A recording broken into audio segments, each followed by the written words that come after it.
Welcome back to the Iron Sights podcast. Today I've got a good buddy of mine now, Dr. Robert Floyd. He's a double board certified physician from the American Academy of Family Physicians and also the Institute of Functional Medicine. We've got a lot to talk about today, man. Welcome to the show. Thank you so much for having me. It's great to be here. I feel like I've known you. I've listened to so many of your podcasts already. I appreciate that. That's going to make this fun because we'll just kind of roll.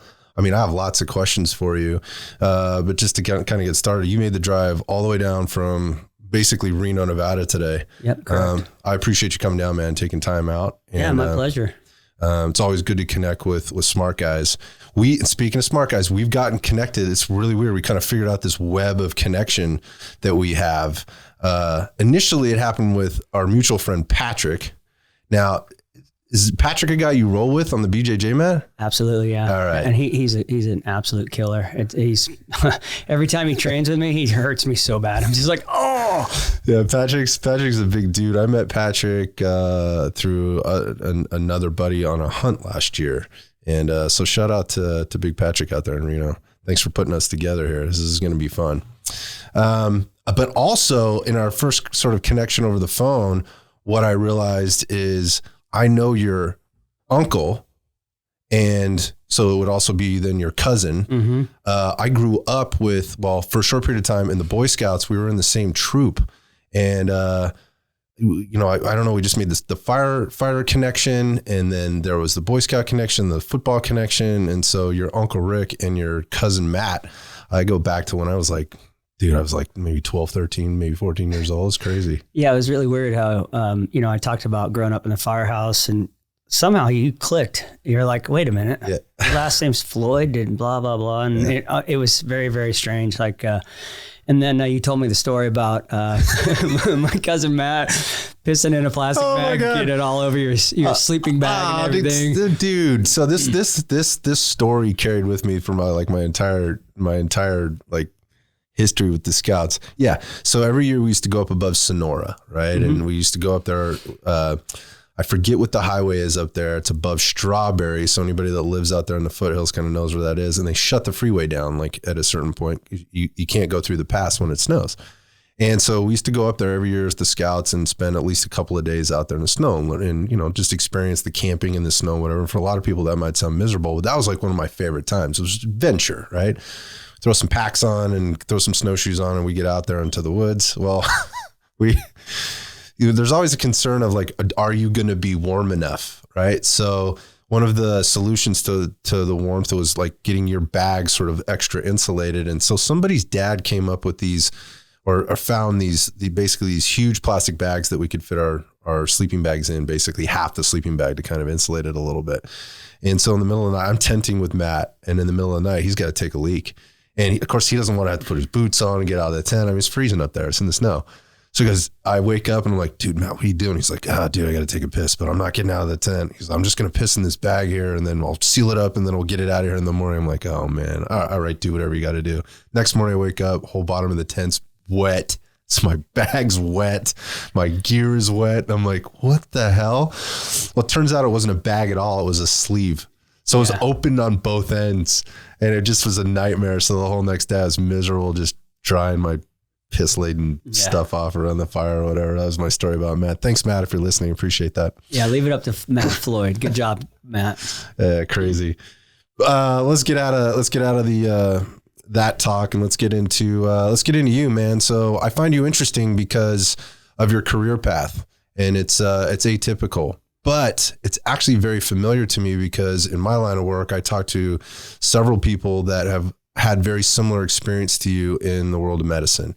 And I'm just going to kind of overview it and then turn it over to you. And that is, it goes sort of a very typical kind of pathway of westernized medicine.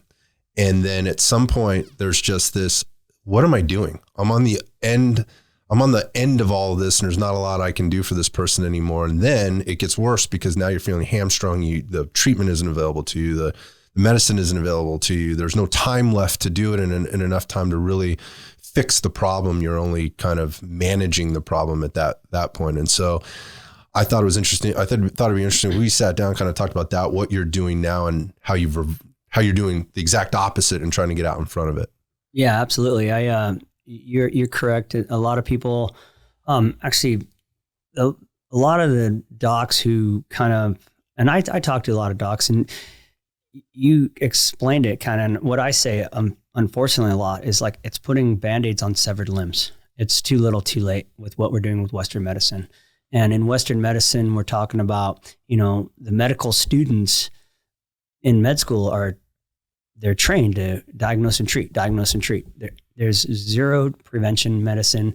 It's coming around more and more now. There's, integrative medicine fellowships. There's, Cleveland Clinic has an integrative medicine. Andrew Weil, I don't know how you say his name, at Arizona State has a integrative medicine program. But unfortunately, the way I look at it is that Western medicine as a whole has been bastardized by big pharma, and because they're the ones who are funding a lot of medical schools, and they say diagnose and treat. So what that does is it says, hey, Scott, you've got high blood pressure. Here, we're going to treat this by take these pills for the rest of your life.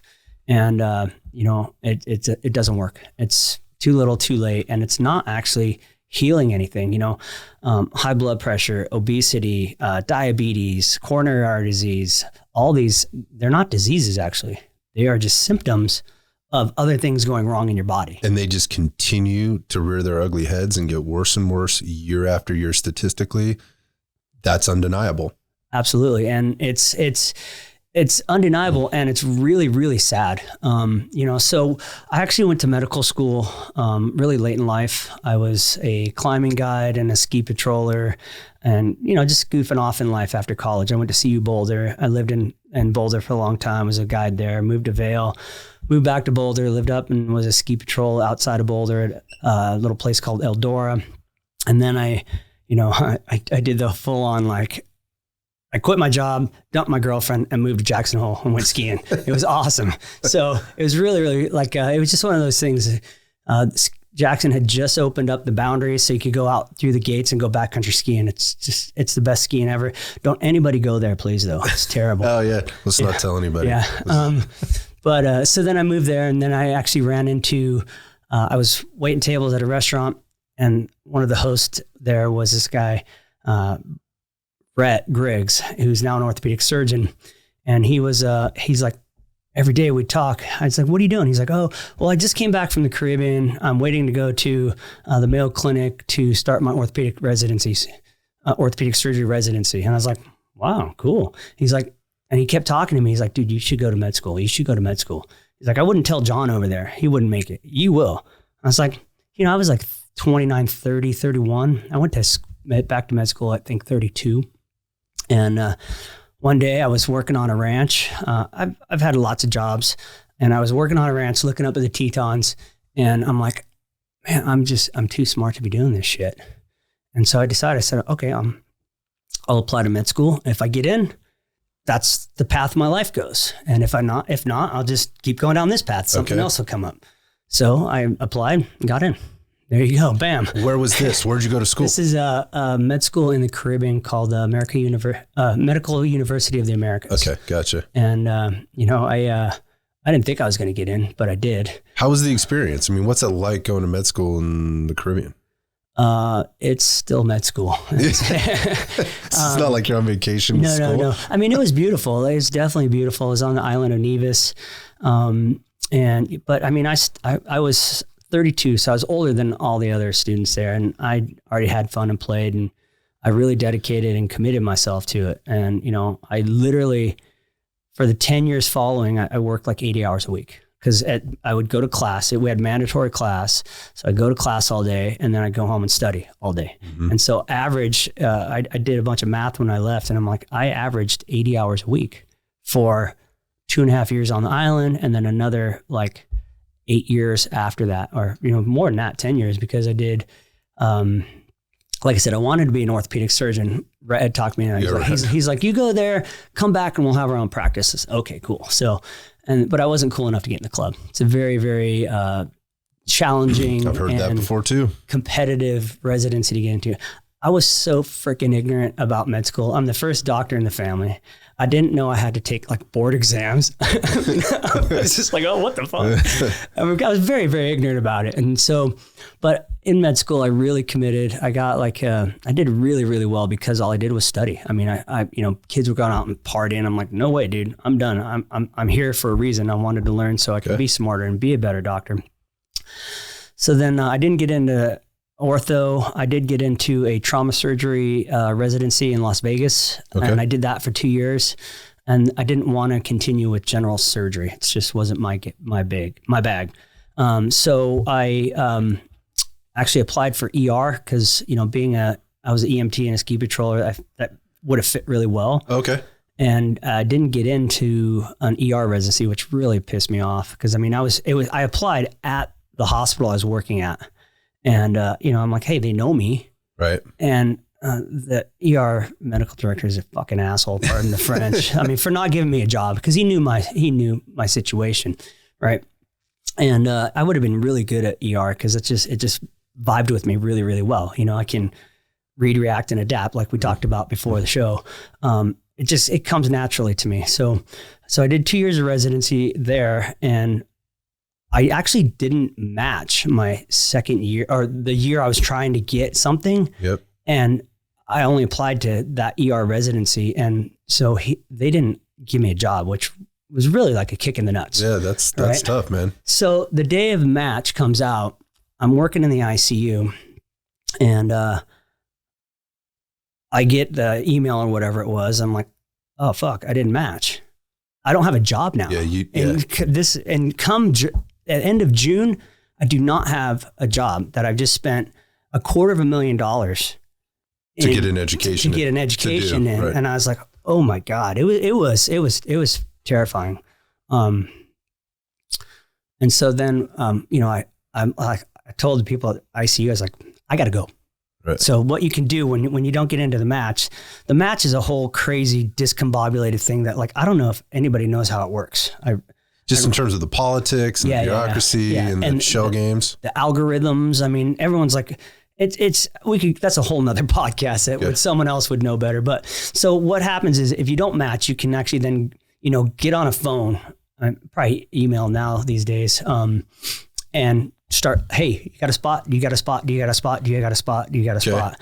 And so I went home and I contacted the hospital I was at because they had family medicine as well. I'm like, it's funny going through medical school. I was like, oh, family medicine, that's silly. I want to be an orthopedic surgeon, because it's a big difference. Like the reason I want to be ortho is because I like to fix things, right?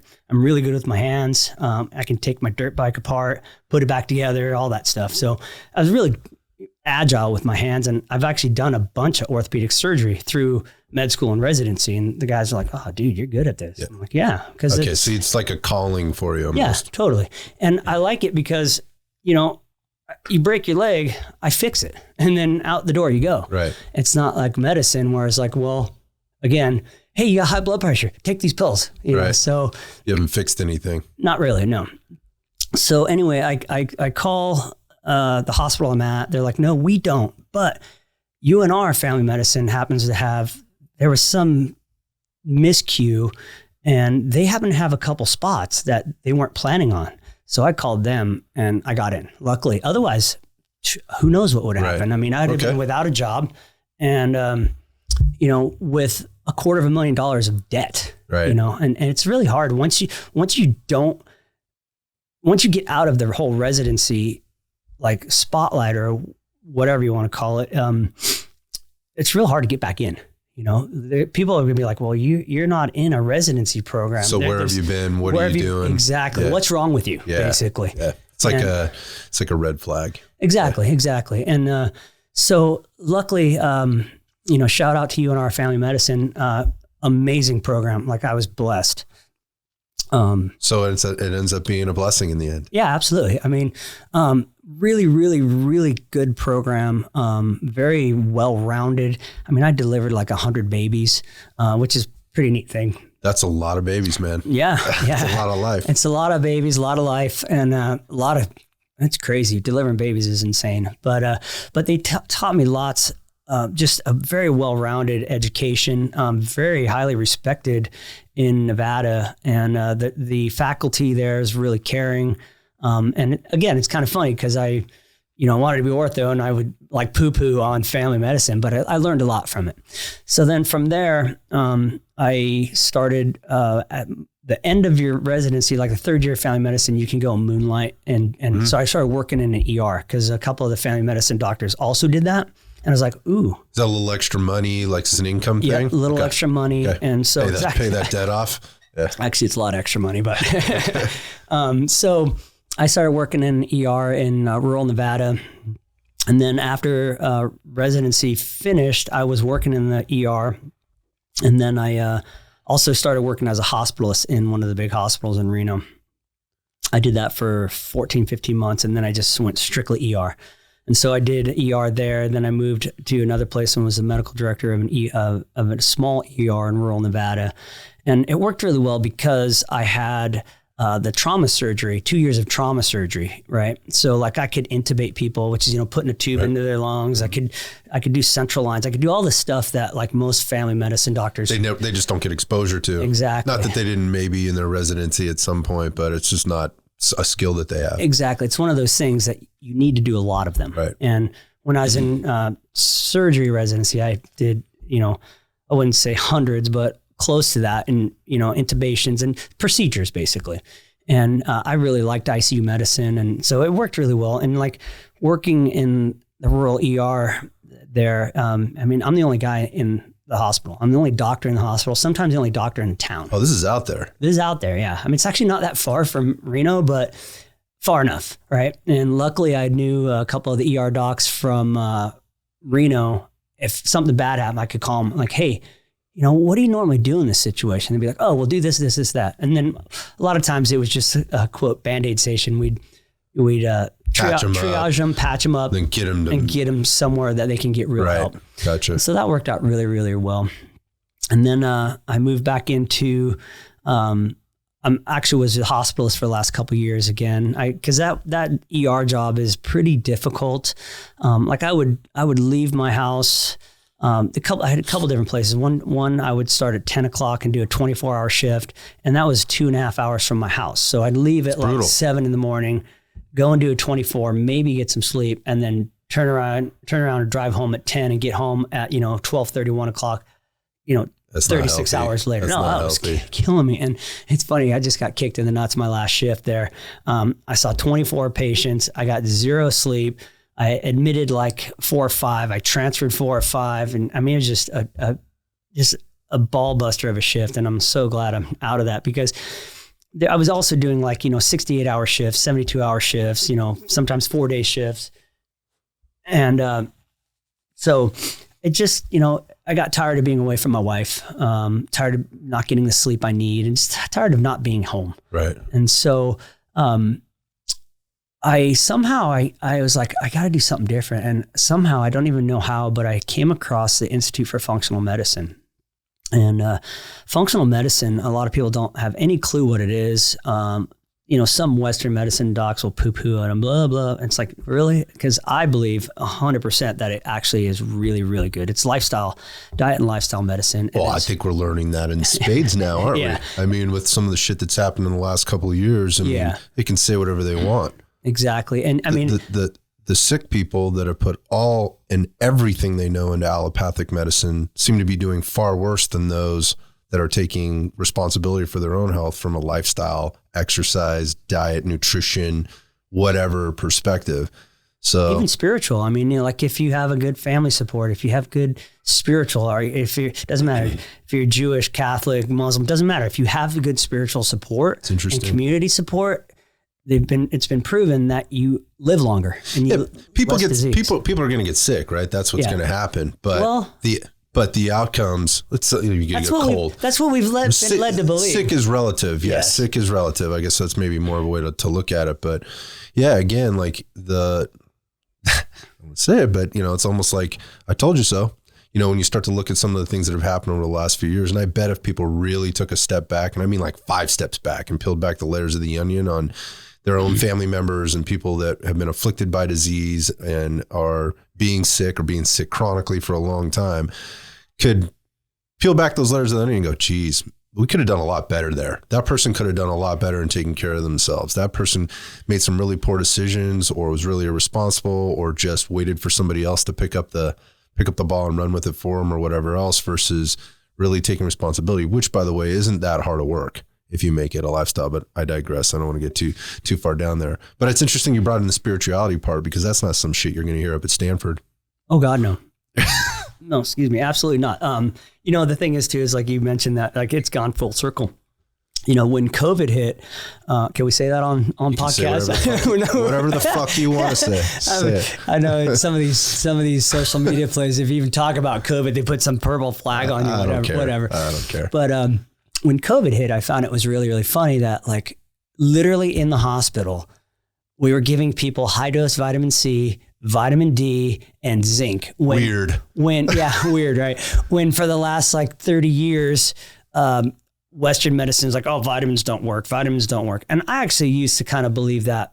I've written a bunch of articles, and one of them was like, I used to believe that, vitamins just made expensive piss. Well, the delivery system sometimes doesn't work very well. Yeah. But we know now that there are some very great delivery systems. So yeah, and we've, I do IV vitamin C drips. I got COVID and I did an hydrogen peroxide drip and a high dose vitamin C drip. I was better I was back out working in my backyard 18 hours later. I did have some long haul syndrome, but it is what it is. I think it's just because it is, there's no explanation, but like he's mentioned, lifestyle, functional medicine is diet and lifestyle medicine, and it's root cause medicine. And, in order to get certified, you have to do, I want to say 6 like mini, a cardiometabolic, a mitochondrial health, a GI health, a cardiovascular health, and, excuse me.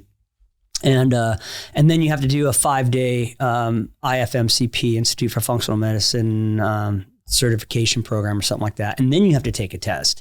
And so, functional medicine, this was the hardest test I've ever taken. I came out of that and I was like, oh, fuck. I'm like, I'm going to have to take that test again. It was harder than any other board test I've ever taken, because there's so much more talking about, like, okay, well, your patient's been given this drug for this. What kind of, vitamin deficiency might you see? It's problem solving. Yeah. Versus if this, then that. Yeah. And it was really, really hard. And I talked to a couple other people who took the test with me, and they thought the same thing. I was like, oh shit, I'm going to have to take that again. But I passed, and, I found that this is my passion. And cause it is, like, I've always been lucky that, I've been an athlete all my life. I grew up playing baseball, and then when I moved out to Colorado, I was way into climbing, and skiing. And then as a ski guide and a climbing guide, and I realized that, what you put in your body matters. Like, and I'd realized, I was a vegan for a week. That's all I could deal with that one. But then I was a vegetarian for 6 or 7 years, until one day I was like, oh man, that turkey sandwich looks too good. And so I ate that. But instinct. Yeah. And so I've always been lucky enough and blessed to kind of look outside the box and know that, okay, food matters. My mom and dad, God bless them. I love them. Again, I'm blessed with them. They always, eat your vegetables, eat your vegetables, don't eat too much of this garbage, And so, we all learn it from that. And I'm lucky enough that my mom and dad, were able to afford good food. And, yeah, sure, we eat like crap sometimes here and there. But what it all came together after I did the functional medicine training. And I was like, wow, this is it. And so, I was still eyeballs deep in medicine, and the functional medicine thing kind of like took over. And I'm like, this makes sense to me. This is where I have to go. Because I'm not helping people by just giving them pills. And so, we all have, I honestly believe that the human body is genius. Whoever you believe made it, God, whoever, our human body is absolutely amazing. It's resilient as hell. Oh my God. Prepare it to be. Yeah. There's 40, 50 billion chemical reactions going on in your body every second. And it's got, like you said, it's resilient. It's got, redundant system after system after system after system to keep you healthy and alive. And, if you look at the evolution of the American human right now, it's despicable. I mean, this is the first time our generations are living shorter than their parents. Crazy. And, it's sad. It's really sad. It completely is devastating to us. And, I talk to people and oftentimes, I get teared up, and sometimes I come to tears just thinking about it.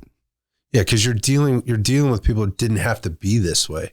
Totally. Right? You could have made a different decision here, or it's really, we've made it a very complicated problem. It shouldn't be that complicated. And it's interesting, like the influences that bring those complications into it.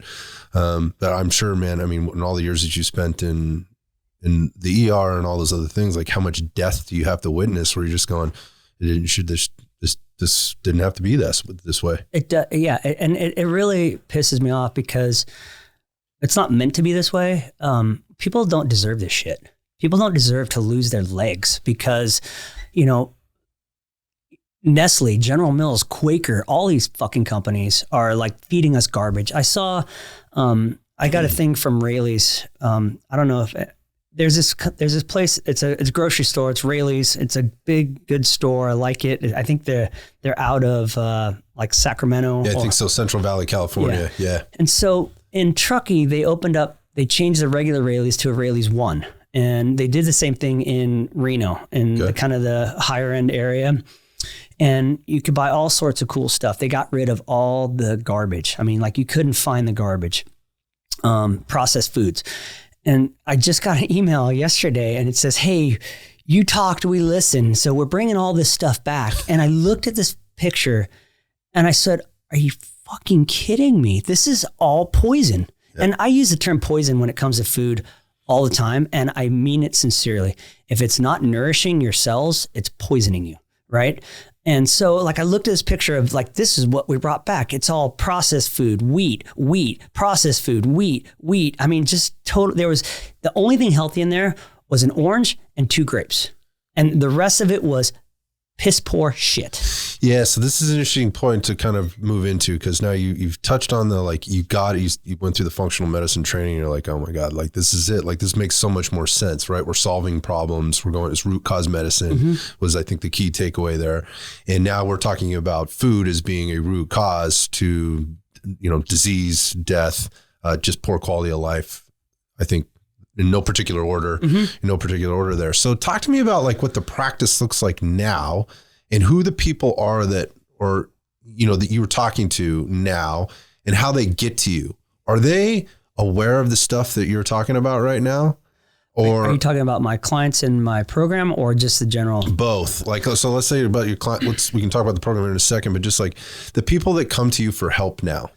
Let's just put it that way, or that you're treating now or helping, advising now. Yeah, it's funny because I have also, I do 1 day a week functional medicine clinic day, and it's cash only. And one thing I notice is that, the majority of Americans, it could be across the world, whatever. I'm not bagging on anybody. They want a pill.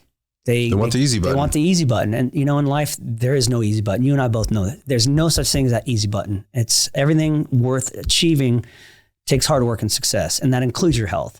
And so luckily, a lot of my clients in my clinic, my patients in my clinic, when I tell them what to do, they listen because they're paying for it. Yeah. There's an investment. Exactly. And unfortunately, it goes back to what I believe is immoral and unjust and criminal is most of the people in America have no idea that the food they're getting at Rayleigh's or Safeway or Kroger's, any of these places, is literally poison to your cells. It can be. Yeah. For sure. Yeah. And, depending on what you're choosing. Exactly. And, right. but again, it goes back to, media influence, advertising. Convenience. Right. Exactly. And, again, these large food companies, it's a conglomeration of big food, big pharma, big insurance, and the big hospital system, they're all conspiring against us. And it's all been legislated to favor them, and everything's been legislated to favor those companies and the things that they do. 100%, because it's the golden rule, right? Yeah. Those with the gold make the rules.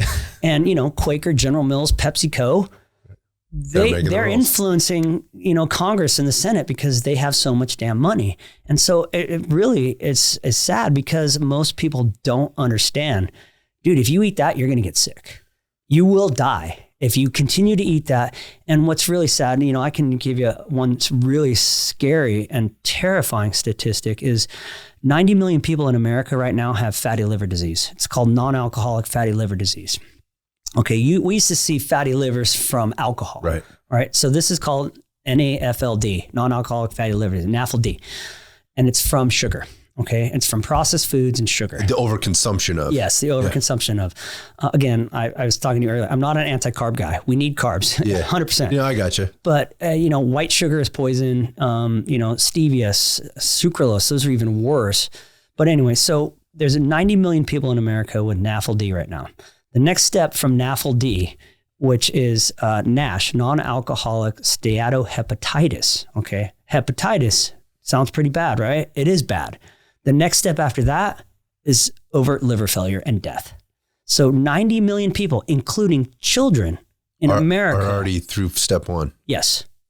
We are going to have an absolute epidemic of liver failure that's going to completely destroy the healthcare system in America. We can't keep up with it. We cannot keep up with the cost of this. Now, we already know that the prime thing that is bankrupting this nation is our healthcare system. I mean, absolutely.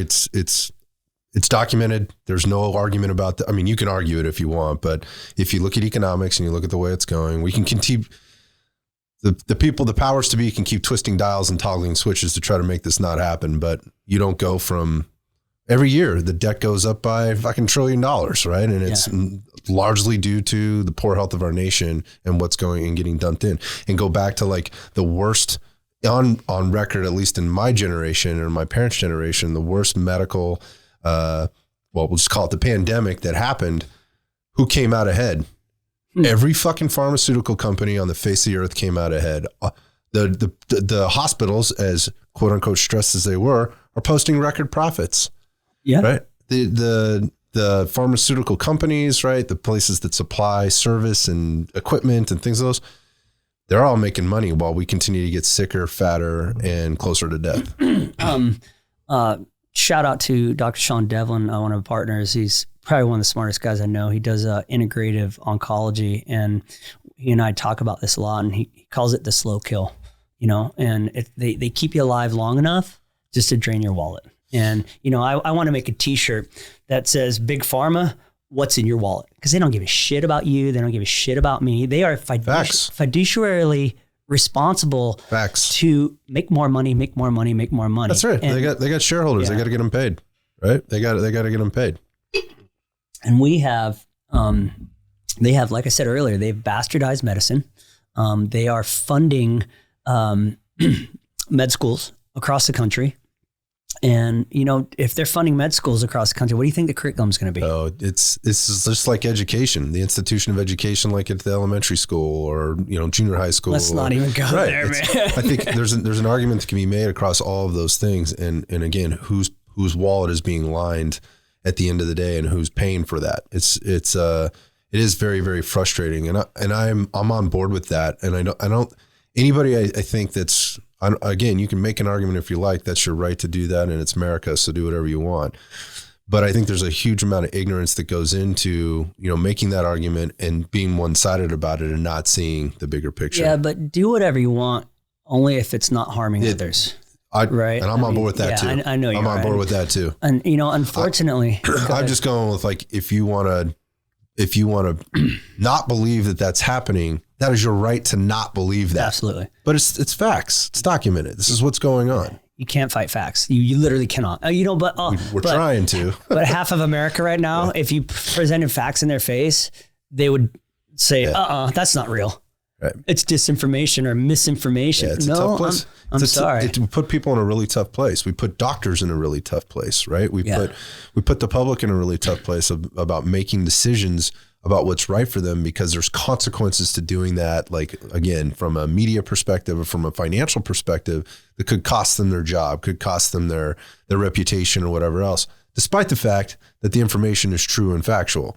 It's a scary platform that we've created here with particularly like the social media or just mainstream media. It's very scary times. In fact, like, honestly, one of the things that's been going on with this whole COVID fiasco is that they've actually sent this out. They've sent this to doctors, and each college, like the American College of Cardiology, the American College of Family Medicine, the American College of Endocrinology, those are the heads of that the decision discipline, making, right? If you're board certified, and all of a sudden someone reports you to the board saying you are spreading disinformation, they can actually punitively damage and fine you, and they can take your license. They can take your license away. And that's actually happened with some doctors in certain places. And I mean, that's scary. Like, I mean, you're going to take my livelihood away. It's like when I almost didn't have a residency spot. Like, I have $250,000 in debt, blah, blah, blah. I mean, and it's really sad because there's so many facts out there that are actually factual regarding health, wellness, pharmaceutical companies, insurance companies, that like a lot of people are really afraid to talk about them. Thank God we have people like Robert Malone. He's an amazing doc, and Peter McCullough. Yep. These guys are out there, risking everything to try to help people. And, power to them, because they literally are helping people who don't even understand that they need their help, and they're spreading truth. And a lot of people are like, oh, that's lies. Well, because it's uncomfortable to listen to. Exactly. And, it's really sad that it's uncomfortable to listen to. And, I don't sugarcoat shit. When I'm talking to patients, I will tell them, you keep doing this, we're going to cut your leg off. Period. I talked to someone else the other day, and I told her, I said, well, how you doing? She went through my program. I said, well, how you doing? She's like, oh, I'm kind of falling off. And, and she's had breast cancer. And I said to her straight up, I said, do you want to fucking die from recurrent breast cancer? Because that's what's going to happen. Because I've seen it over and over and over and over. People who eat the wrong foods and don't do what they're supposed to. Yeah, they're clear of breast cancer for 5 years, 6 years, 7 years. And then guess what? They're done. Comes back with a vengeance. Yeah, I've seen it too, man. Yeah. And what's really weird is that, let's say you have one type of breast cancer on the right side, you get it cleared up, get it taken care of. A different type of breast cancer on the other side This goes back to the redundancy of the systems, but also the redundancy of the disease to be able to figure that shit out. Yeah. Like, I mean, look what it evolves, right? Yep. It evolves, and that's the scary thing about it. So how do you combat it? Make yourself as resilient as you possibly can, and don't feed the monster. Yeah. Resilience is one thing that we really, really need. If unfortunately, I love the quote, hard times make hard men make soft times make soft men, and soft men make hard times. Right. I think we're in the end of that cycle, and, people aren't very resilient these days anymore. But again, it goes back to the body, the resiliency of the body. If you just keep, get out of its way and don't poison it. There's a saying, the dose is the poison, or the poison is the dose. Basically, if you continue to feed yourself small micro doses of poison, which is the American food system, we call it the standard American diet. The sad diet. The sad diet. If you keep doing that, it could be a microdose, but if you do it 3 or 4 times a day for 40 years, you're going to get sick and you're going to die. And you're going to live a terrible, terrible life. At the end. Yeah. Yeah. And, you're going to be taking medication to just prolong the inevitable, which is you're dying. Yeah. Right. And, people, it's really sad. Like I look at these patients, and, it bothers me to see these people that are sick, and like I said, they don't deserve to be sick. It's terrible. Yeah. I can't imagine. I mean, I work with, when we have been in this business a long time, I'm fortunately on the side of things where a lot of people come in having made the decision, like, I don't want to feel sick, tired, or fat anymore. Like, I need to do something. And they're not perfect, but they're trying, right? There's something that's going on there. Like, they've been driven to make the change. And oftentimes what we hear is they've gone through this system that you've just sort of explained over time. Like there's been instances, there's been times they've had things, they've had family members that have passed away, they've gotten sick, and they sort of just said, oh, well, I just need to get through this phase, or I'm going to take this pill. I need this easy button to get through it. But ultimately it ends up catching up. And now they're in a position where they have to basically reverse or unfuck themselves in a way that creates so much more work. And I guess it's not that it's an impossible task, but it's a tough task to do. However, just some consistency and some basic, which I want to talk about next, when getting into some of the things that you've developed and that you provide in your program, just with some basic things can have a major, major impact on their life, their performance, their aesthetics, their well-being, all of those things. And none of it is with medicine. None of it means going to see the doctor. And this is the interesting thing. You can be your own, caution in saying this, but you can be your own doctor in a way, and that is taking care of your body in a way that makes sense. So let's move into that actually. So let's talk about the program that you have, that you developed, and how you're helping people now so that they don't have to suffer these things. Well, I've got a 12-week program. It's all online. It's to help gut health, and I'm healing leaky gut. And, there's some docs out there that'd be like, oh, that's a bunch of bullshit. That doesn't even exist. The functional medicine docs have been studying and documenting intestinal permeability for 30 plus years. It's there, 100%, right? And actually, if you get really, really sick, the Western medicine docs call it bacterial translocation, right? So let's say you got really, really sick and you're in the ICU. What can happen is your intestines become a little bit more porous, right? And all of a sudden you see the bacteria translocating from the inside of your intestines into your cavity. It's not supposed to be there. And guess what? You die. You go septic. Yeah, yep. Exactly. And so basically it's, after all this learning and research I've done, my whole shtick is that, a lot of people say all disease begins in the gut. And my whole thought is that, leaky gut, intestinal permeability is the root cause of generalized inflammation, and generalized inflammation, chronic inflammation is a root cause of all chronic diseases. Period. Yeah. Mm-hmm. Period. So I came up with this program to help people. And you mentioned this earlier, like I want to give people agency over their healthcare. I don't want them to have to go to doctors. I don't want them to have to take medication. You have to have agency over your life, right? You and I know that. We're there. We've done it. I'm responsible for me. And that's what I told 100%. I told this lady yesterday, I was just talking about earlier with the breast cancer. I said, nobody's got your back. You're the only one who's got your back. And if you don't take the steps to get your back, you're gonna freaking die. Yeah, that's an interesting thing. So I want to just pause for a second, and because I say this, and I don't say it a lot here, but I say this a lot, people that know me, so I'll say it out loud here, and that is, fuck your feelings. This might be really hard for you to hear. This might feel hurtful to you, might feel uncomfortable. It might feel mean. It might feel all kinds of things. It doesn't matter what it feels like right now. What the reality of it is, again, those feelings are not a good indication of what the reality of it is. And the reality is if you don't listen and you don't take these steps. So you're listening, I hear, okay, so you hear me now. But are you listening, right? And are you going to take the steps in order to do this? Because this is the outcome. And I'm only telling you this because I want to see you get better. And I've seen too many other people not get better. So fuck your feelings. Yeah. I'm just going to be upfront and in your face about it. I think more people need to hear that, dude. I agree. And I think I have that actually on the side of my Black Rifle coffee mug. I think it says fuck your feelings. I know my partner Cece has it slapped on the side of her water bottle. Yeah, it's funny. Yeah. But yeah, you're right. And in this, it's important to be respectful of people and their feelings to an extent, but we've gone way overboard on that whole aspect in our society at this time. And I that's another whole podcast. The coddling. Yeah, that's a really good book. Have you ever read that book? It's The Coddling of the American Mind. No, I have not. You should read it, dude. It's a really good book by Jonathan Haidt. It talks about how we got here. And it's a really tremendous read. That'll go on the list.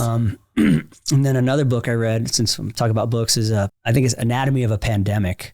And it talks about how his whole premise of the book is why in America are there so many people with mental health issues who are also on disability. It's not seen elsewhere, right?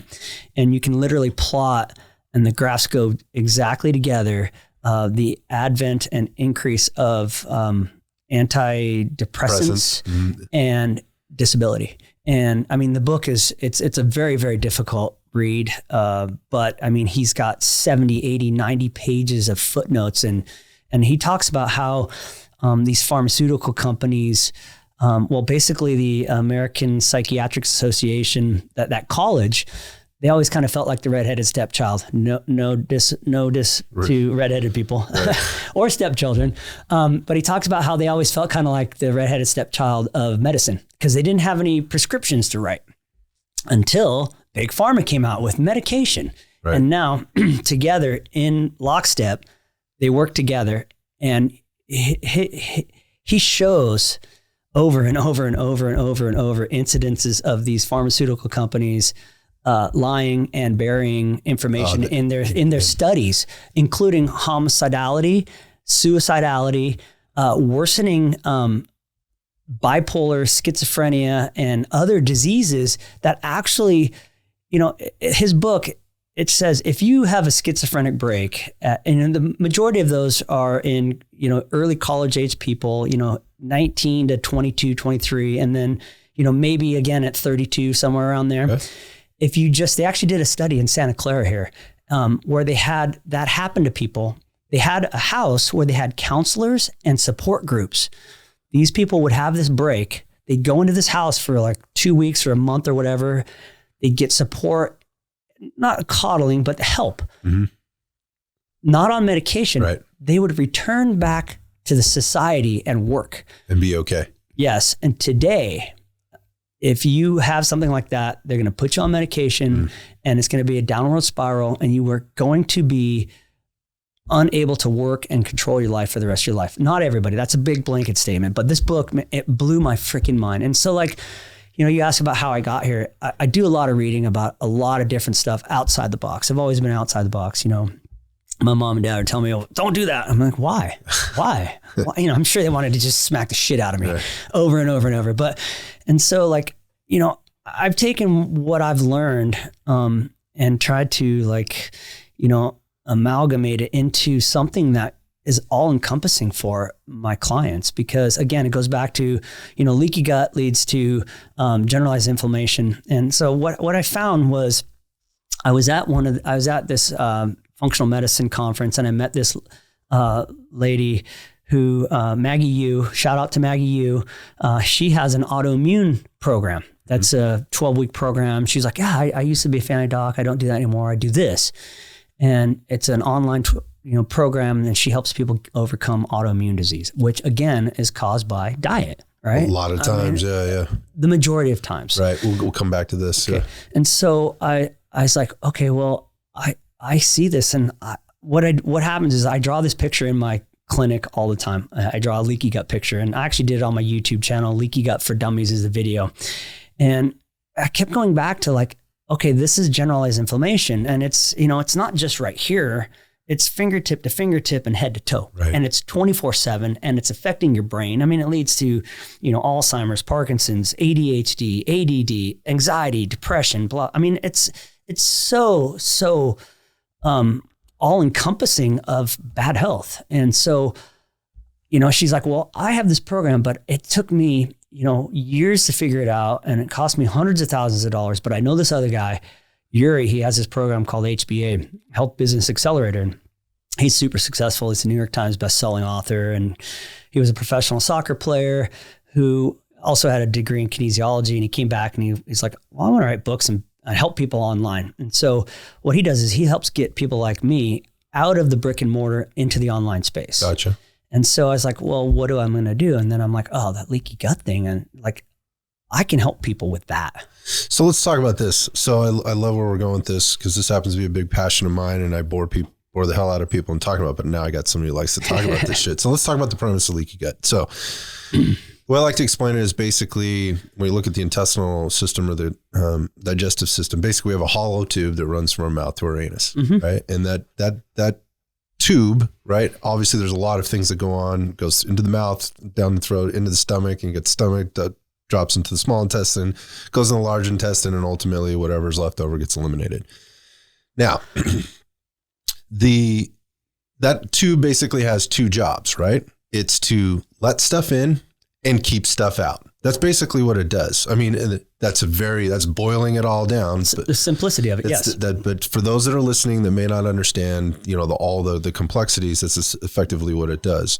So when you put things in your gut or in that system, in that tube, that could potentially create a problem. And then there's outside influences. So when I say put things into that system, that would be like the food that you eat, the water that you drink, right? Or the fluids that you drink. Whatever you're consuming goes into the system, but that's not the only thing that affects the gut, right? There's external. Oh, there's tons of. There's external. There's environmental things. Stress. Right. So when I say external, I meant like stress, right? Lack of recovery, things like that. Then there's also, so if we're looking at also stresses, there's the self-inflicted stress, right? And then there's the stuff that just comes from the environment and the things that we go through on a daily basis. Then there's environmental factors, like what's happening on the outside, from the air that we breathe to the food that we eat. So if I'm eating food that's continually treated with herbicides, pesticides, and or is continually processed or modified to an extent that it has very low nutrient density,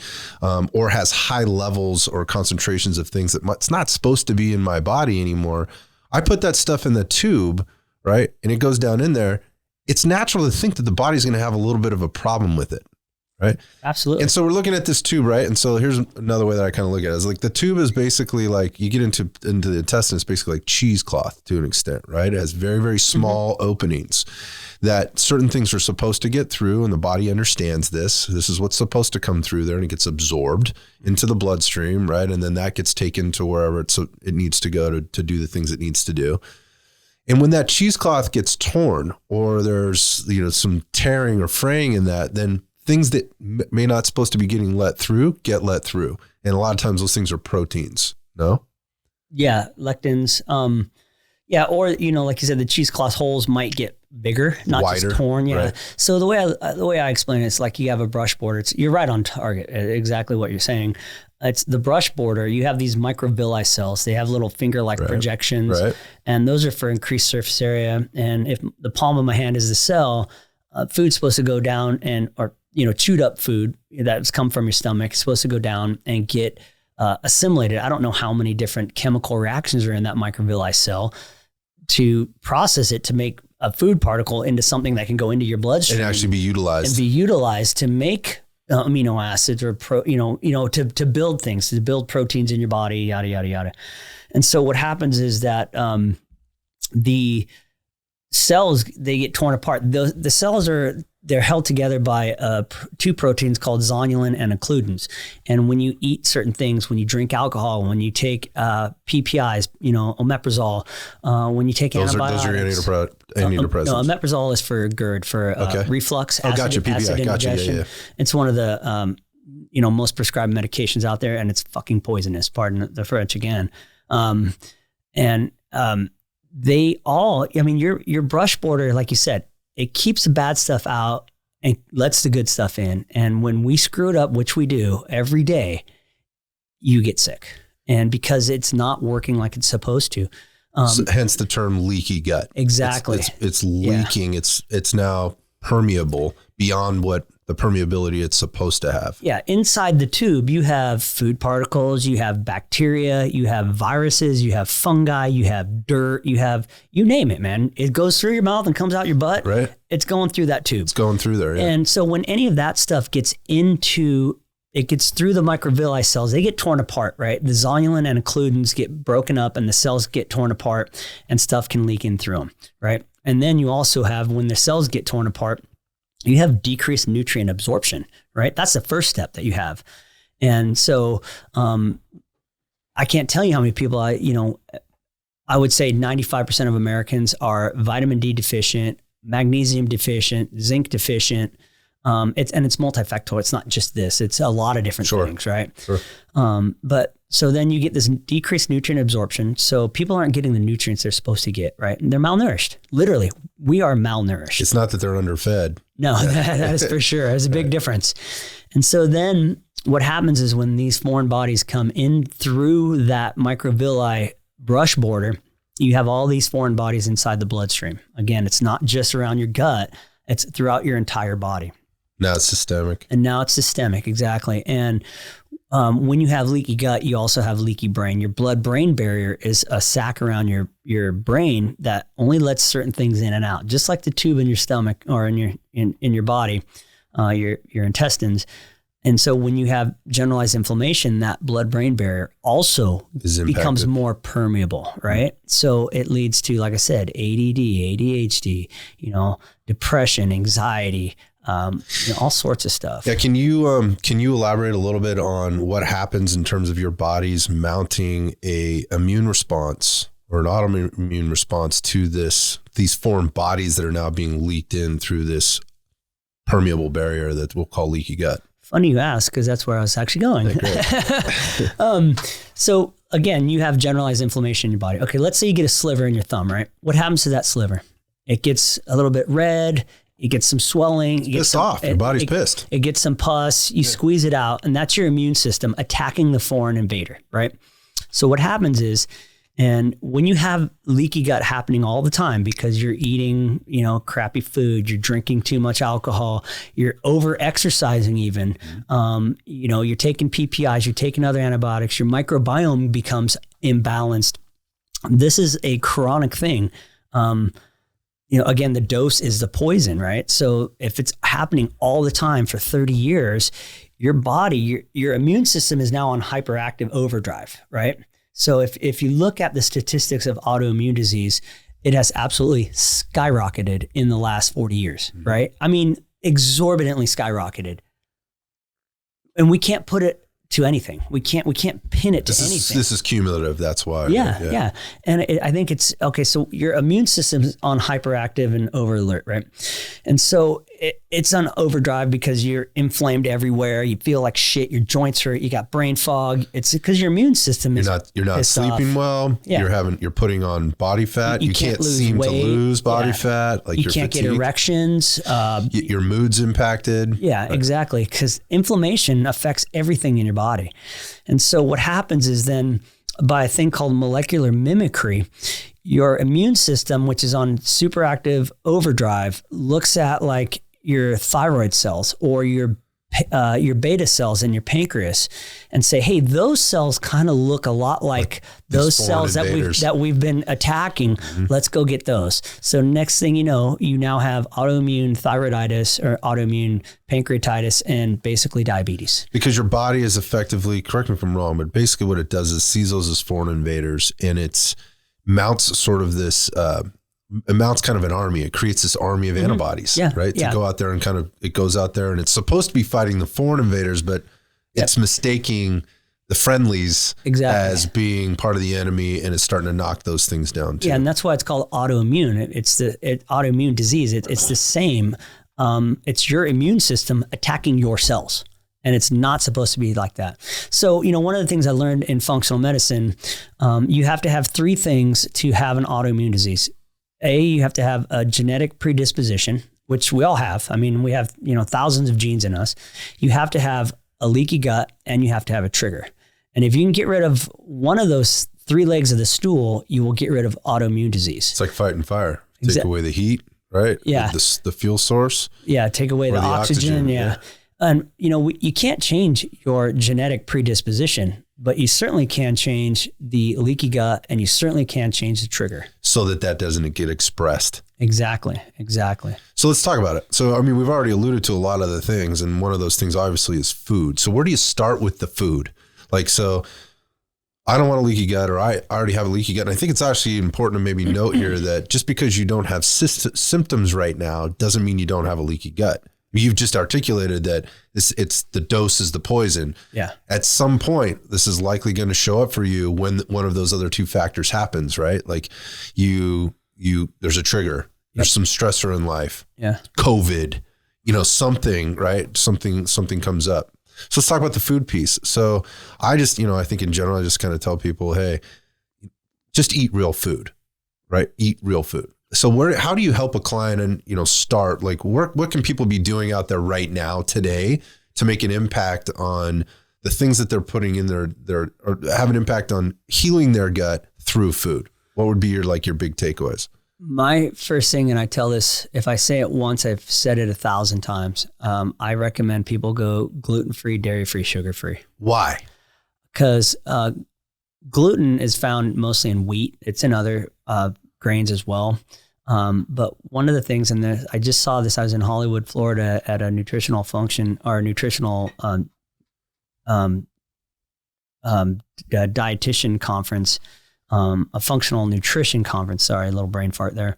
And I saw Alessio Fasano speak, and he is the godfather of basically leaky gut. He discovered leaky gut. All over YouTube, if you don't know who this guy is. Yeah. And he's an Italian guy, and he's awesome. He's smart. He came from Italy, and I want to say in 82, and tried to develop a vaccine for cholera.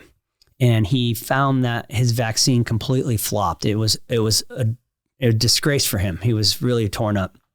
But what he did find was that these people who were dying from cholera were dying because of the bacterial translocation that I spoke about. Mm-hmm. All these bacteria were going from the gut into the intraluminal or intra-abdominal space, intra-abdominal cavity, and they were getting sepsis and dying. Mm-hmm. Right. And so he was the first one who discovered zonulin as the protein that holds the microvilli cells together. Okay. And so he's all about, gluten-free, gluten-free, gluten-free. And it's not even just gluten anymore. It's wheat. In America, I don't know the guy's name. He invented what's called globe wheat. It was invented. He won the Nobel Prize for it. It was invented so that he could feed more people. Mm-hmm. Okay. It's shorter than it used to be.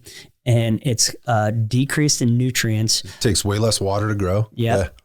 But it's way higher in gluten, right? And so gluten is a protein. It's gliadin, and other proteins. But wheat, there is non-celiac wheat sensitivity. There's non-celiac gluten sensitivity. Basically, what it does, it's like if you keep eating it. One of my Zoom calls I have a Saturday Zoom call with all my clients. It just came to me one day. I'm like, imagine you have a giant scab on your forearm, right? And every day, 3 times a day, you just keep picking that scab off your forearm, right? It'll never heal. It's going to get worse. It's going to get infected, and you may lose your arm. The same thing is happening inside your gut. If you're picking that scab every day and you're harming your microvilli cells every day, it's going to harm them tremendously. And so what happens is that wheat in general is really harmful and hard on your belly, basically. So I would recommend anybody, you have any medical issues at this time, stop eating wheat, period. So is it just fair to say, try to reduce the amount at the very minimum, just try to reduce the amount of grain you're eating, period? Or is it just strictly wheat? That's a tough one. I mean, you get. Yeah, it depends. I got it. You get 10 doctors in a room, you might get 15 different opinions. Understood. You get 10 nutritionists in a room, you get 15 different opinions. I just listened to one podcast with Huberman and Rhonda Patrick about all the benefits of these plant foods. And then I listened to another one with Saladino about how poisonous plant foods are. I mean, what the fuck am I supposed to do? I guess that's where I'm going with this. It's so many people are so confused by this. And almost to the point that they get paralyzed by it. And then they're trying to eat this completely gluten-free lifestyle all the time. But that's not what you said. What you said, if you're having an issue right now, some type of medical issue, or you're having some complication, or you have some symptom, hey, why don't you try reducing this or cutting this part out, the gluten out, which generally comes from wheat. Yeah. That could change your situation. It's a simple step to do, right? Although it's difficult because gluten can be found in everything. I mean, it's found in lipstick, it's found in lotions, it's found in all sorts of stuff because it makes things gluey and sticky, and it makes a good consistency. But, I would recommend to everybody, and I'm okay. It's tough to say, you can't be dogmatic like we talked about earlier. It's not one size fits all for everybody. Right. You have to really, really commit for 1 month to try something new. And an elimination diet is a really good diet. Talk to a functional medicine doctor. who can, get you on an elimination diet, because you may be able to eat gluten, but you may be allergic to something else that's causing your gut rot. And you figure that out along the way. Exactly. And so basically what I do is I'm kind of a 90-10 rule guy. 90% of the time I do what I'm supposed to. 10% of the time I cheat. Like I had a piece of cake 2 weeks ago, and I'm not going to beat myself up over it. I'm human, right? You got to have some good fun stuff every now and then, but I try to avoid, gluten. I say this over and over and over: gluten-free, dairy-free, sugar-free, gluten-free, dairy-free, sugar-free. Most dairy is poisonous. It's not good for you. It has zero benefit to you. Dairy, if you get protein from dairy, it oftentimes depletes your calcium out of your body just by certain mechanisms in your body. I don't know exactly how it works, but I do know that as a fact. Dairy is full of hormones, even if they're hormone free. Well, these cows are pregnant, right? There's a bunch of hormones circulating around these cows, right? So it's just not good for you. And there's a lot of alternatives out there, sometimes I also say processed food, try to avoid that as much as possible. My wife and I, we cook all our own food 99% of the time. I'm more consistent with not eating processed food. But the sugar-free thing is terrible. Like we spoke about earlier, the, fatty liver is because of all the sugar, the high fructose corn syrup. The overconsumption, the concentration of it. Exactly. Right? High fructose corn syrup is in everything.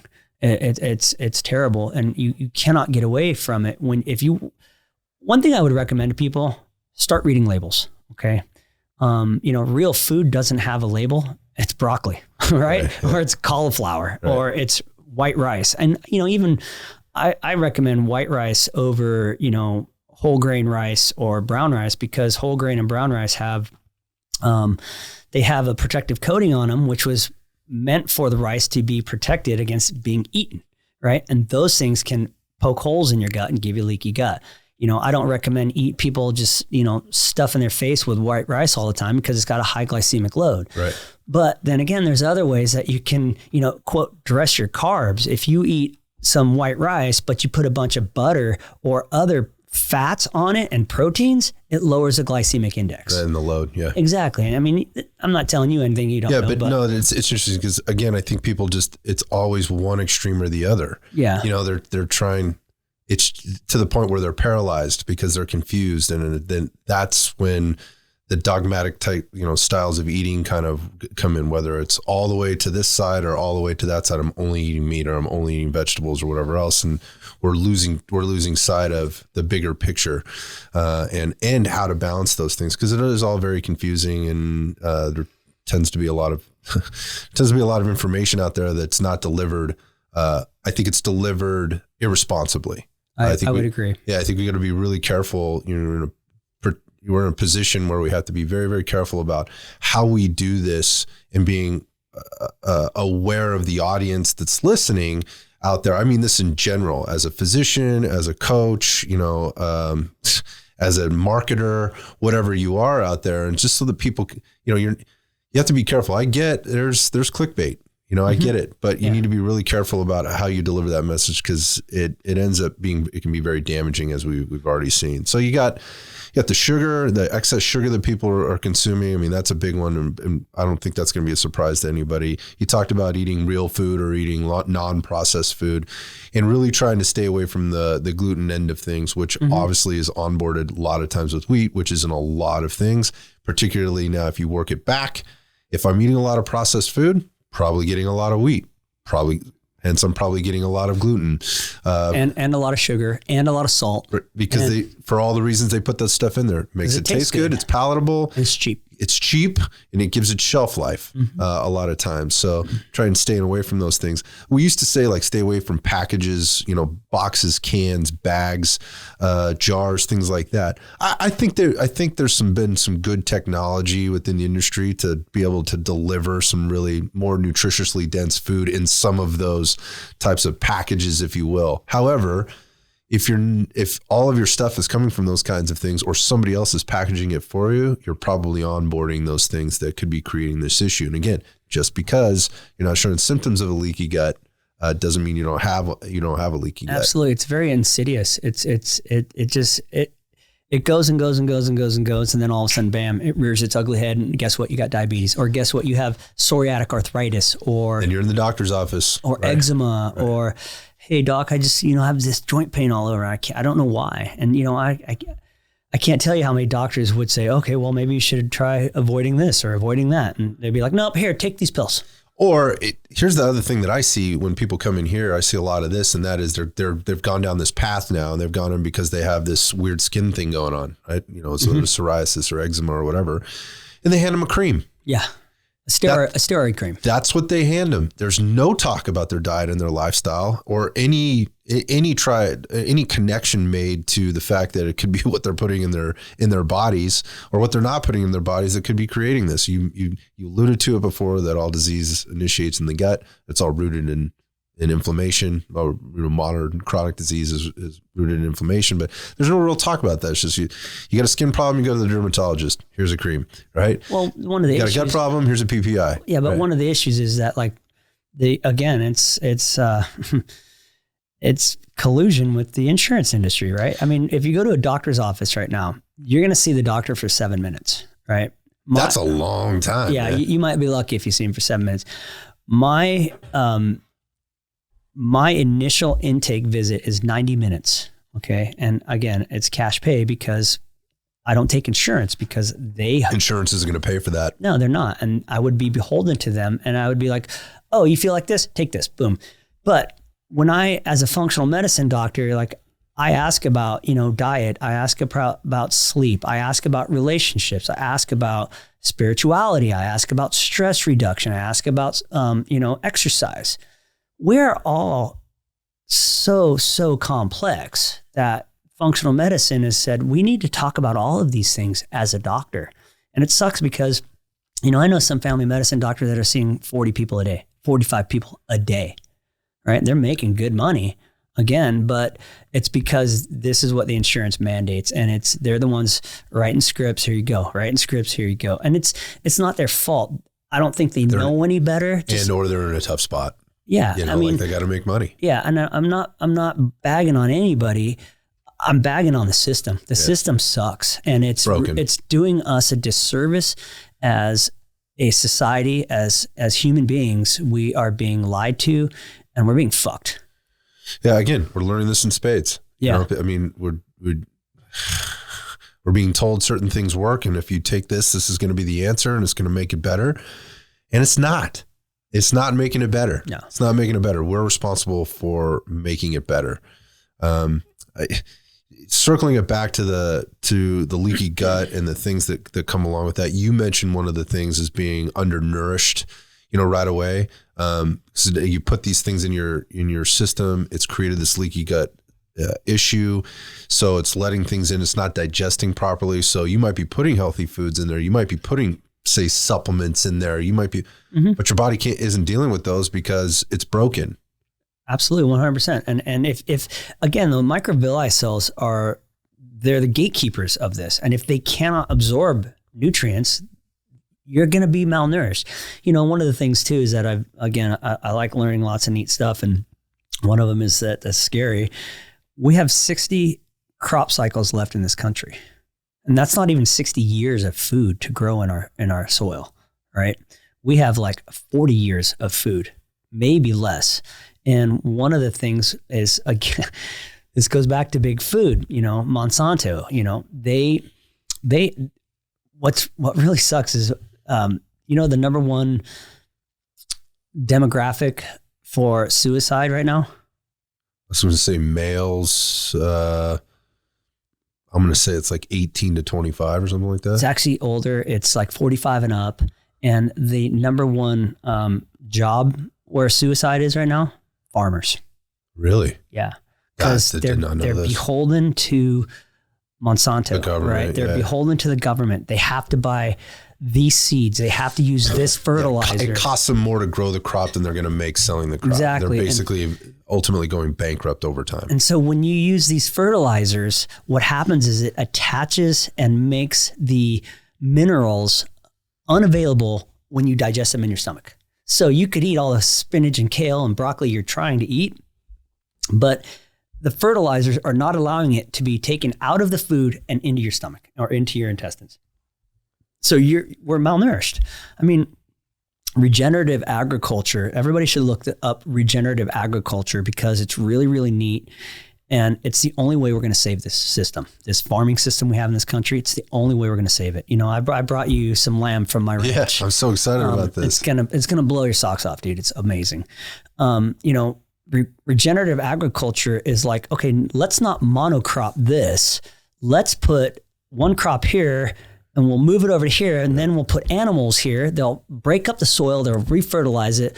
Then we'll move another one, and then we'll put a different animal here, and then we'll put a different type of plant here that's actually going to help fix nitrogen back into the soil and yada yada. I mean, this makes good common sense, right? It just makes sense that this is the way that things should work, but that is not how we treat our cropland. It's all about money. It's all about profits, and you know.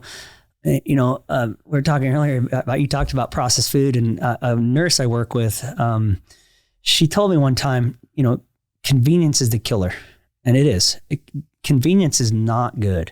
And when you are reaching for that box of, you know, mac and cheese, it's convenient, but it's not good for you, right? At the end of the day, it contains all the things that you just said we probably shouldn't be eating. Exactly. Right? And who's eating that? Our kids. All our kids. Oh my God. There's a doc, Robert Lustig. There's a book called Metabolical. It's ridiculously good. He is actually working on, he's a UCSF professor in pediatric endocrinology, which is the study of hormones and diabetes and in pediatrics. And, you know, he finally quit actually in the academia, and he's published his book. And he's like, I had to wait till I was retired, because if I'd published this book, I would have been fired. And he talks about how, you know, the kids, school lunches, right? If you go look at school lunches today, it's poison. It's absolute poison. And I say that in all earnest. It's poison. We are feeding our children poison and expecting them to grow up to be happy, healthy, and vibrant. Right. And productive in school. Yeah. No shit, people are failing out of school, and no shit, ADHD is attention deficit disorder. Yeah. Bipolar. I mean, all these mental health disorders, just like autoimmune disease, they're skyrocketing. And there's one common factor in all of it. Food. But now, you know, with our phones, social media is also not helping with that aspect. But so Robert Lustig has a foundation that he's actually trying to help change school lunches for kids, for elementary school kids, which, I mean, to me, that's genius. That's going to make a huge impact. Yeah, we just got to get people to get on board with it, right? I mean, it's interesting. I just went to back to school night 2 nights ago for the 10-year-old. And they had, you know, go in, they have their little desk set up and put up, and they all write you got all your writing projects and your art projects and the, you know, your math tests and all that kind of stuff. It's really cute. You know, they did little arts and stuff like that. But in there was like an opinion paper. They had to write an opinion paper. She's 4th grade. And the opinion paper was on the food at school and how she thinks it's not nutritious and it's going to make the kids sick because she doesn't buy here's the thing. This is how she learns. This is not because this is getting crammed down her throat by her dad or me and her mom or anything like that. We try to live a healthy lifestyle. We're acutely aware of the damage that you can do by scaring kids about their food, but also acutely aware of how education puts people in a position to make better decisions. But here's the thing, like, this might be a little bit of a personal disclose. Hopefully her mom won't be mad at me, but she learned when she went to school and she wanted to eat the chicken nuggets because that's what the kids were eating. Like, everybody goes on school lunch days because they put the thing out there. She eat the chicken nuggets because that was the stuff that, like, everybody wants, the pizza or the chicken nuggets. So chicken nugget day, I want chicken nugget day. It was like 2 or 3 times she'd come home and she wasn't feeling good. Like, on the 4th time she came home this was hours after eating, within like 6 hours after, when she's getting in the bathtub or whatever, huge hives. She's breaking out on this girl. Like, we didn't figure it out the first time. Then the second time she came back, or the 5th or 6th time she came back, she had this huge hive. She's breaking out. Well, what in the hell? And immediately we're going, this is coming from the inside. This is not from the outside. Yep. It's not something that went on her skin. It's not soap. It's not shampoo. It's not detergent. None of that has changed. What changed? It's the fucking chicken nuggets. And it came from school. Whatever's in those things, and I don't even want to know. at this point. We're just like, we can't do this anymore. And she relates that now. And now she's like, I don't want to eat that food because it makes me feel miserable. And she's had that experience up front. The problem is what you're saying is people don't realize that it's making them feel miserable because there's all these other things and other influences coming in, going back to the social media. And like, they don't realize, they think, and when I said something earlier and you kind of, your eyes got big, like it shouldn't be like that. It's not normal to be sick. It's not. And we've normalized feeling shitty when we wake up in the morning. We've normalized the fact that, like my sex drive is gone at 35 years old, right? It's not normal. As a male, it's not fucking normal. No. You've normalized the fact that no matter the deficit that you eat in, you can't seem to lose weight. You're just different, right? There's a problem, or there's a problem with your hormones. So we're going to blame those, which is a whole other conversation about the leaky gut syndrome and how those things are impacted. We've normalized the fact that, I'm just grouchy all the time and I don't sleep well. And, it's just what it is. I'm just working hard and I feel like shit. When what it all comes back to is none of that is normal. All of those are symptoms of the things that you've been talking about. They're symptoms of a bigger problem, and we're ignoring that problem. And not only that, people are benefiting financially from creating that problem, which is again, that's a moral and ethical thing. But we have to be responsible for that, and we have to recognize, just the same as a 10-year-old, like, this is not good for me. I need to stop doing this, right? Or these are the consequences. How do we get the message out, man? By doing what we're doing. Yeah. It takes, social change is not quick. It's, it takes a lot of repetition. It takes people, spreading the news and, doing it in a non-confrontational sort of way. Again, you and I don't sugarcoat anything, but I can sit here and have a conversation with someone and say, what do you think about this? Like, do you think I'll have a debate, you eat that food and yada, yada, yada? An organized and respectful debate. Exactly. Yeah, and, right. That's one of the things that's gone today is, discourse.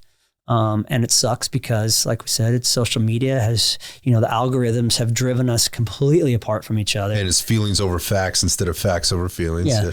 And so, one of the things is that, I talk to some of my clients and it's a selling point for me is that like, hey, you know what? I teach you this. And you mentioned this earlier about knowledge, and educated people make better choices. It's proven over and over and over and over and over. A highly educated society is a healthier society. There's less crime. There's less, other bad things. They make better choices. Not everybody. That's a blanket statement, all right? But highly educated people make better choices. They tend to, okay? So what I tell some of my clients is, my potential clients, I said, hey, I can teach you. And, my whole program is like, I don't just give you a fish. Saying, give a man a fish, he'll eat for a day, teach him how to fish, he'll eat for life. I teach them, I give them the fish, but I also teach them how to fish. Right. And so you give them the life jacket, so to speak, right? Exactly. And so like you ask, how do we get this out? And what I say to these potential clients is like, listen, you're going to learn this, but then you can take it and you can teach it to your wife, and then you can teach it to your children, and then you can teach it to your grandchildren when you got them over for dinner. Right. Because otherwise, guess what? Your grandchildren are going to be sicker than snot by the time they're 30. Yeah, and they're not going to know why. Right. Well, I know why, and you know why. But that's what you're saying. So go back to that life jacket analogy. Like as a doc, what you're doing is like, I'm going to give you this for now, but the goal is to get you back to shore right on your own, so you can take that life jacket off, go back upstream and help the other people make sure they don't make the same mistake. But if they should, now you got this army of people that now can throw the life jacket to somebody else to get them back to shore and keep spreading the news. It's hard. It's not an easy task. It's very hard. I'm with you. I mean, it can be very, very frustrating. And you're in the same boat. I mean, you're lucky though. You have people coming here and they come in here ready to buy or ready to sign up. Most of the time they're here because they're ready to take action for their health. That is so true. The challenges that I run into going back to the easy button are now I've made a financial commitment and a financial investment in my health and fitness, so I should get a result. That's not how it works. right? Now you have to put the work in. You've just made the first step. And I think going to you, it's going to be the same thing. You're here. We've just gone through this 90-minute assessment. I'm going to give you a lot of information back, right? We're going to go down this pathway, but you have to do the work. I will be here every step of the way for you, where I can be and where is appropriate to give you or put you in the best position to win, but you still have to do the work. And so those people coming in, they have to be ready, but they also have to be willing, and they have to be more than that. They have to be willing to take action and actually do the work. And take action repeatedly. It's a consistency thing for sure. You have to be consistent. And again, one of the books that I read that really got me down this journey was The Paleo Solution by Rob Wolf. Yeah, it's a great book. He said it like, okay, I was sitting on my kitchen table reading this book, and my wife's over on the counter, and I'm like, Kimmy, we need to try this. We need to try this. And she's like, nah, I don't want to try that. And I'm like, okay. So 2 weeks later, I'm like, Kimmy, we got to try this. And she's like, no. And then I said, and in his book, it says, commit for 1 month. You have nothing to lose and everything to gain. Yeah. You absolutely have nothing to lose. If you don't like it, guess what? Go back to your old way of life. Or do something different or modify it. And so Kimmy, my wife, I love her to death. Best woman I've ever met. I'm blessed. She goes, okay, all right, fine. We'll do it for, a couple weeks. So we kind of like change everything in our kitchen, and we committed. 2 weeks into it, she's like, oh my God, I cannot believe how much better I feel. Right. And I mean, this was like the impetus of us both really going. And this is, people don't understand how shitty they feel until they feel good. Yeah. Yeah. And so I'm really lucky because my wife's all about like finding cool new recipes and cooking. She and I cook together a lot. I mean, we cook together almost every night. And she'd probably say she cooks more than I do, which is true. But, we enjoy cooking together. And, that's something that should be, enjoyed for people, is cooking. Part of the lifestyle. Part of the lifestyle, exactly. And, I tell people, diets fail, lifestyles don't. And I say that 100 times. Diets fail, lifestyles don't. So what I'm doing in my program is I'm teaching these people how to change their lifestyle. It's a 12-week lifestyle transformation course. And I do that by, they get 144 meals delivered to their door.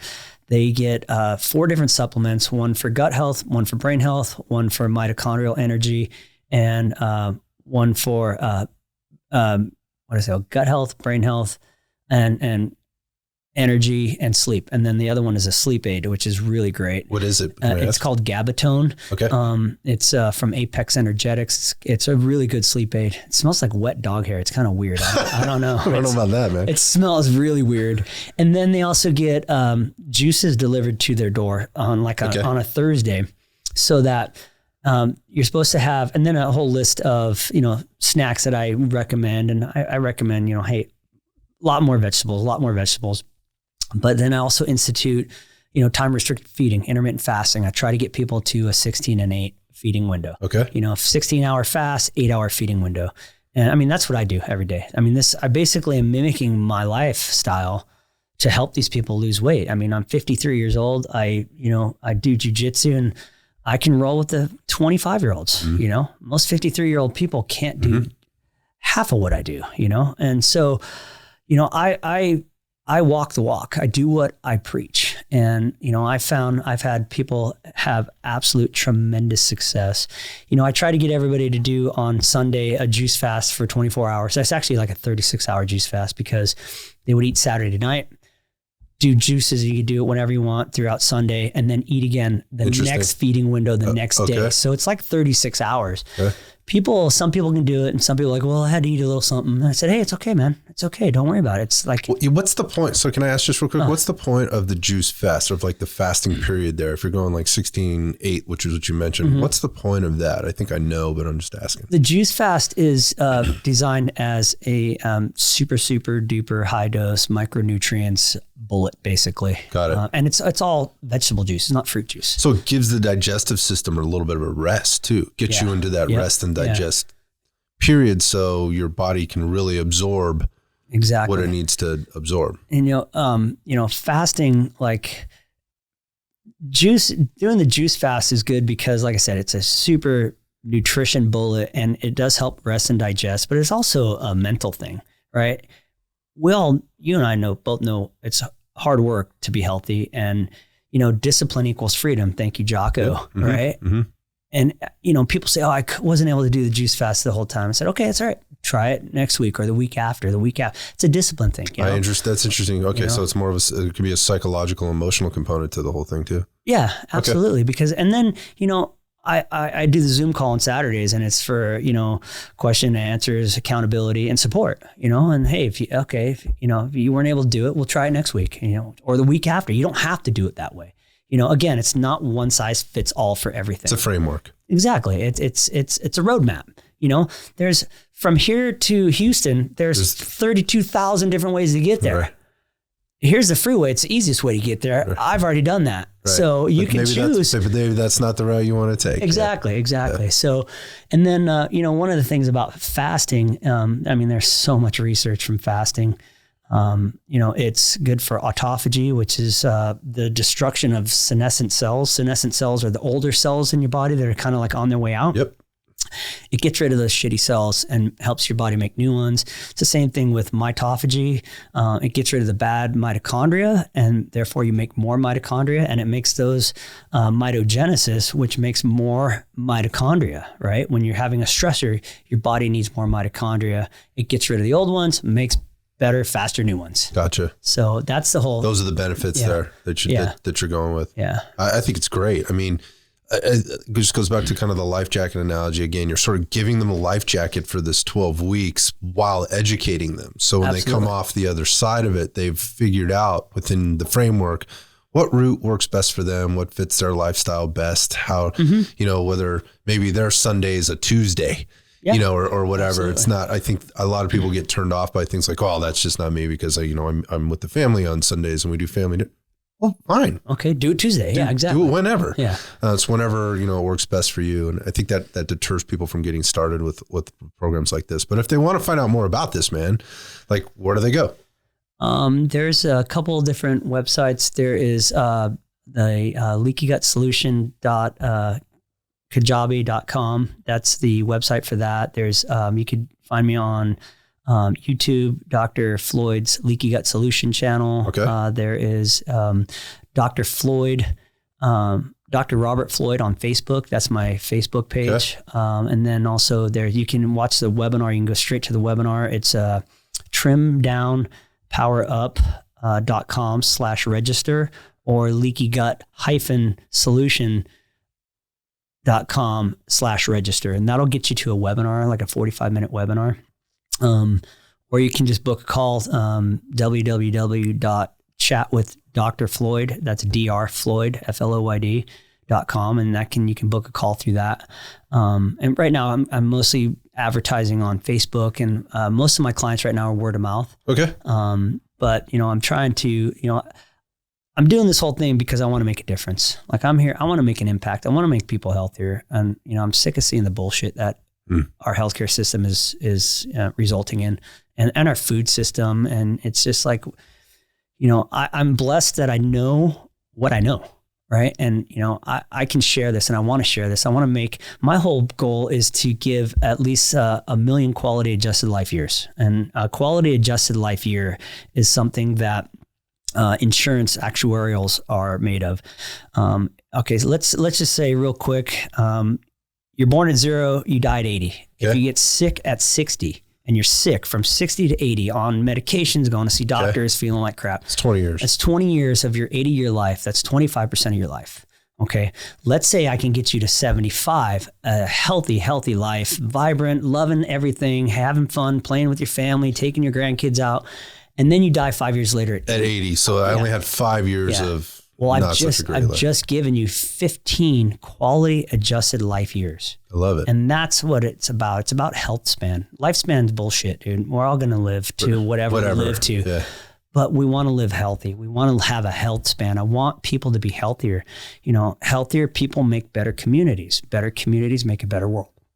That's awesome. So, I love that. This is a great place to kind of wrap up, man. So we will put all of those websites and places to contact you so people can get you. And in the show notes so people can check you out and click.